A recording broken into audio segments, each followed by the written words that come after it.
ሁለቱ የኢትዮጵያ ወሳኝ አጋሮች እስራኤልና የተባበሩት አረብ ኤሚሬትስ በቀይ ባህር ቀጠና ታሪክ እየሰሩ መሆናቸው ተሰምቷል። ከሰዓታት በፊት የወጡ መረጃዎች እንደሚያመላክቱት ኤርትራ ክፉኛ አደጋ ውስጥ ስለመውደቋ አመላክተዋል። ኢትዮጵያ የባህር በሩንም እንደምታገኝ ስለመረጋገጡም የተሰሙ መረጃዎች በርካቶችን አነጋግረዋል። ግብጽ ኤርትራን ጥላ መጥፋቷም እንደዚሁ አነጋጋሪ ሆኗል። በተለይም የሃኒሽ ደሴቶችን በሙሉ በከባድ መሳሪያ መታጠራቸው መሰማቱ የነገሩን ክብደት ከማሳየቱም በላይ እነ ግብጽ ወዴት ጠፉ የሚለውን ጥያቄ የበለጠ ያስነሳም ሆኗል። ሃኒሽ ደሴቶች ከባባድ ሚሳኤሎችን መሸከማቸውና እነኚህ ሚሳኤሎች በአብዛኛው ወደ ኢትዮጵያ ጠላቶች የዞሩ መሆናቸው አሁን ላይ በቀጠናው ያለውን ጡዘት የበለጠ ስለማክበዱ ተሰምቷል። ሰላም ጤና ይስጥልን ውድ አድማጭ ተመልካቾቻችን እንደምን ሰንብታችኋል? ይህ ገበያ ሚዲያ ነው። ፕሮግራማችን ከገበያ ሚዲያ ወደ እናንተ የሚደርሰው የልዩ መረጃ ሰዓት ነው። በዚህ የልዩ መረጃ ፕሮግራማችን አሁን ላይ የተሰሙ አዳዲስ ሰበር መረጃዎችን እናሰማችኋለን። በተለይም እነኚህ መረጃዎች ከኢትዮጵያ የባህር በር ጥያቄ ጋር በእጅጉ የሚቆራኙ ከመሆናቸውም በላይ ኢትዮጵያ የባህር በሮቹን ለመቆናጠጥ ወሳኙን ድል ስለመቀዳጀቷ የሚያሳዩ ናቸው። አብራችሁን ዝለቁ እያልን ለቻናሉ አዲስ የሆናችሁ ቻናሉን ሰብስክራይብ፣ ፕሮግራማችንን ደግሞ ላይክ እና ሼር እንድታደርጉ እየጋበዝን እንደዚሁም የተለየ ሐሳብ ካላችሁ ሐሳባችሁን እንድታጋሩንም በመጋበዝ ወደ መረጃው ተሻገርን።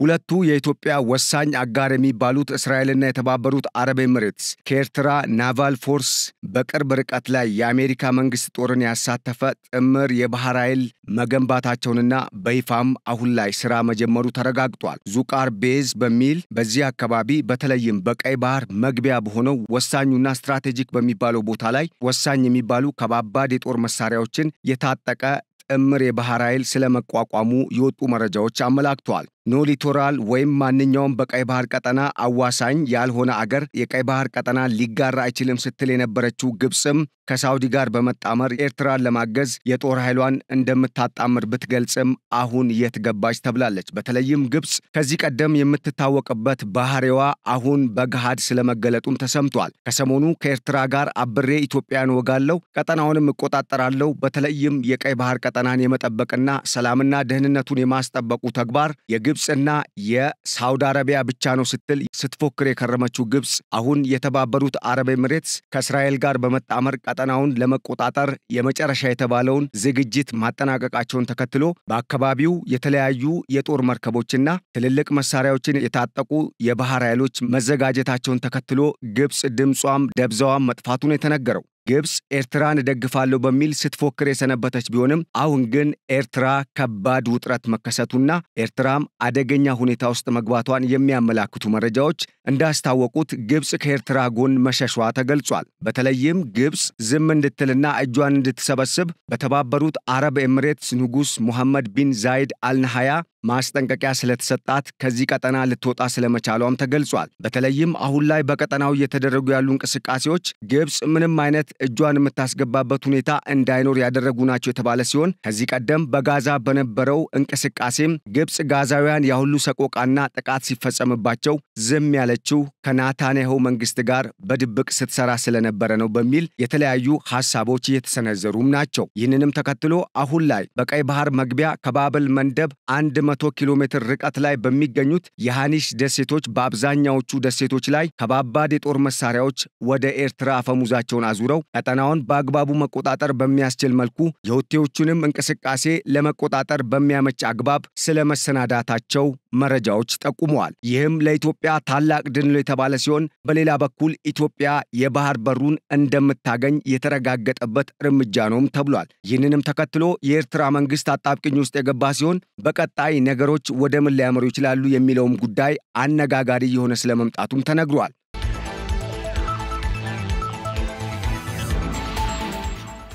ኤርትራ የባህር በሩን ለኢትዮጵያ ለመስጠት ፍላጎት አለማሳየቷን ተከትሎ የማንኛውም የሶስተኛ አገር ጣልቃ ገብነት በዚህ ቀጠና አያስፈልግም፣ ይህ የሚሆን ከሆነ ደግሞ ጥቃት እንፈጽማለን፣ ሉዓላዊነታችንንም ለማስከበር እርምጃ እንወስዳለን በሚል ከግብጽ ከሳውዲ አረቢያና ከሱዳን ጋር በመጣመር ቀጠናውን ለመጠበቅ በዝግጅት ላይ እንደነበሩ ያስታወቁት ፕሬዝዳንት ኢሳያስ አፈወርቂ አሁን ላይ የሚሸሸጉበት ጠፍቷቸዋል። በተለይም እነኚህ ሁለት ሀገራት ከጀርባቸው አሜሪካና በርካታ የሚባሉ አቅም ያላቸው የአውሮፓ ህብረት አባል ሀገራትን ከኋላቸው አሰልፈው የሚራመዱ መሆናቸው ነገሩን ለኢሳያስ አፈወርቂም በቀጠናው ከሁቲና ከኢራን ጋር ለሚሰሩት እንደ አልቡርሃንና ፕሬዝዳንት ኢሳያስ አፈወርቂ ዱብዳ እንደሆነባቸውም ተገልጿል። ሁለቱ የኢትዮጵያ ደጋፊ ሀገራት ከኤርትራ ድንበር በቅርብ ርቀት ላይ ስትራቴጂክ የሆነውን የጦር ሰፈር ገንብተው በከባድ መሳሪያ ወይም በሚሳኤሎች ማጠራቸውና ሚሳኤሎችን በዚህ ቀጠና ማስቀመጣቸው ለኢትዮጵያ ትልቅ ድል የተባለ ሲሆን እስራኤል ከኢትዮጵያ ጋር ተጣምራ በተለይም ይህንን ቀጠና ከኢትዮጵያ ጋር በመጣመር ኢትዮጵያም በቀይ ባህር ቀጠና ላይ የባህር በር ኖሯት ቀጠናውን በማስጠበቁ ሂደት ድርሻ እንዲኖራት አበክራ ስትሰራ እንደነበር የተገለጸ ሲሆን ይህም አሁን ላይ የተሰማው ሰበር መረጃ እስራኤል ከኢትዮጵያ ጋር ያላትን ጥብቅ ግንኙነት ከማገናዘቡም በላይ ኢትዮጵያ የባህር በሩን ለማግኘት በሌላ በኩል ሊመጣባት የሚችለውንና የሚቃጣባትን አደጋ ፈጽሞ የሚያስቀር ነውም ተብሏል። ይህ ደግሞ ታላቅ ብስራት ሲሆን ኢትዮጵያ አሁን ላይ በቀጠናው እያደረገች ያለውን እንቅስቃሴና ቀጠናው ላይ የበላይ ሆና ከነኛ ሀገራት ጋር በመጣመር ብሔራዊ ጥቅሟን ለማስጠበቅ እያደረገች ያለውን እንቅስቃሴ የበለጠ እንድትገፋበት የሚያረጋግጥ ነው የተባለ ሲሆን ጠቅላይ ሚኒስትር ዶክተር አብይ አህመድ ከዚህ ቀደም ከሳምንታት በፊት በፓርላማ በመገኘት ለህዝቡና ለኤርትራ መንግስት ብሎም በቀጠናው ለሚገኙ ሀገራት መሪዎችና ህዝቦች ባስተላለፉት መልእክት ኢትዮጵያ የባህር በሩን 1 ሚሊዮን ጊዜ እርግጠኛ ነኝ ታገኛለች ሲሉ የተናገሩት ንግግር ለዚሁ ሳይሆን እንዳልቀረም በርካቶች አሁን ላይ እየተናገሩ ነው። አሁን ላይ የወጣው የትንተና መረጃ እንዳመላከተውም እንደ አውሮፓውያን አቆጣጠር በ1995 ኤርትራና የመን ተዋጉባቸው በተባሉት በእነኚህ በሃኒሽ ደሴቶች ዙሪያ አሁን አዳዲስ ክስተቶች መስተዋላቸው ተነግሯል። በቀይ ባህር ደቡባዊ ጫፍና ወሳኝ በተባለው የቀይ ባህር መግቢያ አካባቢም ያሉትን የሃኒሽ ደሴቶችን ለመቆጣጠር በተደረገው ውጊያ የኤርትራ ጦር ደሴቶቹን ተቆጣጥሮ የነበረ ቢሆንም በኋላ ላይ በተደረገው የተመድ የሰላም ድርድር አብዛኛዎቹ ደሴቶች ለየመን ተመልሰው እንዲሰጡ ስለመደረጉ መረጃው ጠቁሟል።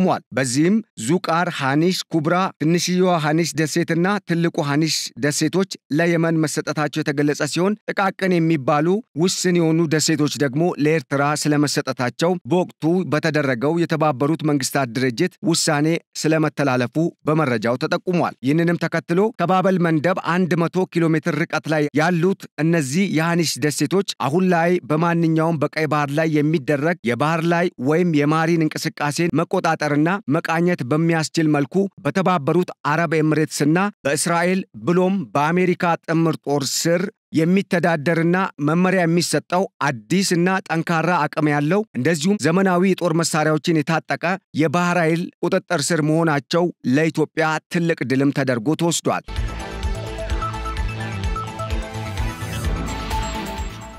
ይህም ኢትዮጵያ በቀጠናው የምታደርገውን እንቅስቃሴ በተለይም የባህር በሩን ለማግኘት የምታደርገውን እንቅስቃሴ ያቀለለ ከመሆኑም በላይ ኤርትራ አሁን ላይ አደራዳሪ እንድትፈልግ ስለማስገደዱም ተሰምቷል። ይህንንም ጉዳይ አስመልክቶ በተባበሩት መንግስታት ድርጅት የኤርትራ ቋሚ መልእክተኛ የሆኑት አምባሳደር ሶፊያም በዚህ ጉዳይ ላይ ከተባበሩት መንግስታት ድርጅት የጸጥታው ምክር ቤት የሀገራት በተለይም የቬቶ ፓወር ካላቸው ሀገራት መሪዎችና ተወካዮች ጋር ለመነጋገር እንቅስቃሴ እንዲያደርጉ ትዕዛዝ መሰጠቱም ከወደ አዲሃሎ ወጡ የተባሉ መረጃዎችን ያካተተው ይህው የትንተና መረጃ ማመላከቱ ተነግሯል። ይህም ለኢትዮጵያ ትልቅ ብስራት የተባለ ሲሆን በተለይም ኢትዮጵያ ጦርነትን አልፈልግም፣ በዚህ ቀጠና ላይ ጥቅሜን ማስጠበቅ አሊያም በጋራ መልማትን ነው ምሻው ስትል ከዚህ ቀደም ስታስታውቅ የነበረችው አቋሟ አሁንም ባይቀየርም ይሁንና ግን አሁን ነገሮች በእጅጉ እየተቀየሩ ከመሆናቸው ጋር ተያይዞ ኢትዮጵያ የባህር በሩን እንደምታገኝ ስለመረጋገጡ መረጃው አመላክቷል። ውድ አድማጭ ተመልካቾቻችን ለዕለቱ ያዘጋጀንላችሁ የገበያ ሚዲያ ልዩ የመረጃ ፕሮግራም እስካሁን የሰማችሁትን ይመስል ነበር። ስለተከታተላችሁን በማመስገን በሌላ ጊዜ በሌሎች አሁናዊና ወሳኝ የሆኑ ትኩስ መረጃዎች እስክንመለስ ለአሁኑ በዚሁ ተሰናበትናችሁ። ቸር ሰንብቱልን። ሰላም። በኃይል መቆራረጥ ምክንያት ስራዎችን ለማከናወን ተቸግረዋል? ለጀነሬተርና ለነዳጅ ምን ያህል ገንዘብ እያወጡ ነው? የግሪን ሰንቴክ የፀሐይ ኃይልን በእጁ ያድርጉ። ከግሪን ሰንቴክ ጋር የኃይል መቆራረጥ ፈጽሞ አይታሰብም። የኃይል አቅርቦቱ ሰፊ በመሆኑ በመብራት መቆራረጥ ምክንያት አንዳች ስራው አይስተጓጎልም። የፀሐይ መፍትሄዎች እኛ ጋር ናቸው። በከፍተኛ ጥራት የተሰሩ የሊቲየም ባትሪዎች ከኢንቨርተር ጋር እንዲሁም በብዙ የፓኔል አቅም አማራጮች ለሆቴል፣ ለባንክ፣ ለጤና ተቋም፣ ለቢሮ ወይም ለቤት ምን ያህል ኃይል እንደሚያስፈልገው እኛ እንነግሮታለን። ዋጋው ተመጣጣኝ ከመሆኑ በተጨማሪ ከዳሽን ባንክ ጋር የዱቤ ያለ አገልግሎት በአነስተኛ ወለድ አማራጭና በሸሪዓው ሕግ መሰረት ያለ ወለድ መጀመራችንን ስንገልጽ በታላቅ ደስታ ነው። አንድ ጊዜ ተግብሩ፣ ዓመታትን ቆጥቡ። ይህ ፀሐይ ብቻ አይደለም የሚቀጥል ኃይል ጭምር እንጂ። የግሪን ሰንቴክ ኃይልን በእጁ ያስገቡ። አድራሻችን 22 ማዞሪያ ኳሊቲ ህንፃ አንደኛ ፎቅ ቢሮ ቁጥር 103። ለበለጠ መረጃ በ0989 41 42 19 አሊያም በ0989 41 42 09 ላይ ይደውሉ። ግሪን ሰንቴክ ኃይል በእርሶ እጅ ውስጥ ነው።